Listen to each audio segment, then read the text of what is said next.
Bonjour à tous, veuillez vous inscrire pour recevoir nos nouvelles quotidiennes.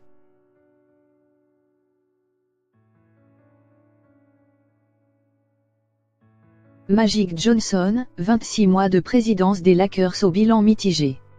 Il devait sauver des Lakers en perdition. En 2 ans à la présidence des opérations basket du club, Magic Johnson a à peine entamé une reconstruction.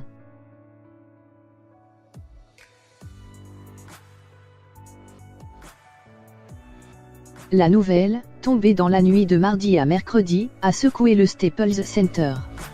Lors d'une conférence de presse inattendue de près de 40 minutes avant un match contre Portland, Irving Magic Johnson, l'enfant prodige des Lakers, a annoncé qu'il démissionnait de son poste de président des opérations basket du club de Los Angeles.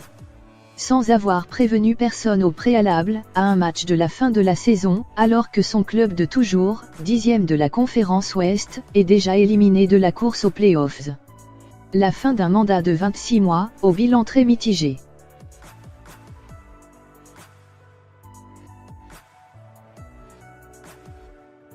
Je suis quelqu'un de libre. Là, j'ai été menotté et je n'aime pas ça, a confié mardi soir le triple MVP NBA. Le 21 février 2017, il avait pourtant parlé un rêve devenu réalité, lorsqu'il avait été intronisé par Ginny Bass, copropriétaire et présidente du club.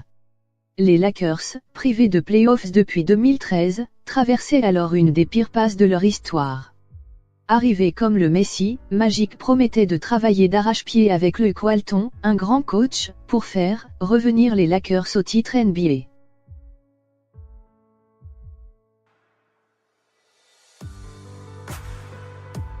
« 26 mois plus tard, Los Angeles est toujours loin du compte. » Arrivé trop tard pour redresser le bilan 2016 à 2017, Magic n'a pas pu faire mieux qu'une légère progression sur 2017 à 2018, avec 35 victoires seulement.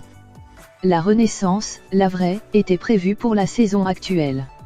Avec la signature de la superstar LeBron James, et de Rajon Rondo avec lui, les Lakers devaient à minima renouer avec les phases finales.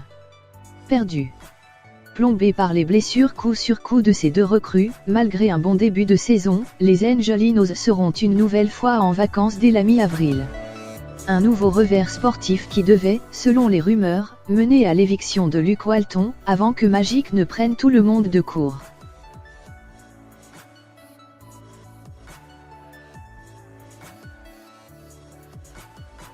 Le passage express du capitaine de la Dream Team au directoire se sera surtout caractérisé par ses coups de poker sur le marché des transferts. En plus de Rondo et James, les Lakers voulaient Anthony Davis. Pour enrôler la star des Pelicans en février dernier, Magic avait proposé à la franchise de la Nouvelle-Orléans une bonne partie de son équipe. Un échec cuisant, l'opération a capoté et a fragilisé durablement le vestiaire, mécontent d'être utilisé comme monnaie d'échange. Ajoutez à cela le départ de D'Angelo Russell, devenu All-Star du côté de Brooklyn, et le bilan n'est pas reluisant. Seule éclaircie, l'arrivée de Lonzo Ball et Kyle Kuzma lors des 2 dernières drafts.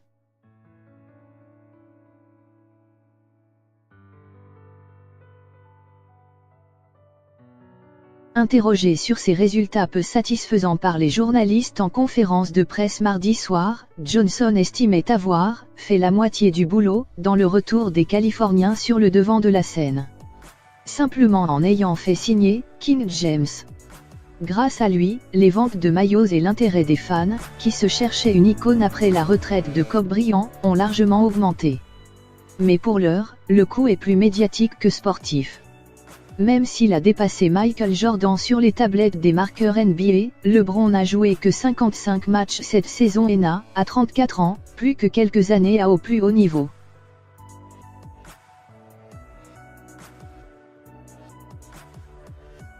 Le départ de Magic Johnson laisse donc le club en grand chantier. Le dossier de l'entraîneur, qui devait être réglé prochainement, est pour l'instant en suspens. Cet été, le club doit trouver un lieutenant à LeBron. Au vu des contacts qu'il avait établis avec Anthony Davis, il devrait en avoir les moyens.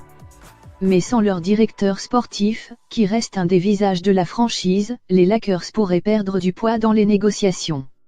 alors même qu'il court toujours, depuis maintenant 7 ans, derrière une participation aux playoffs.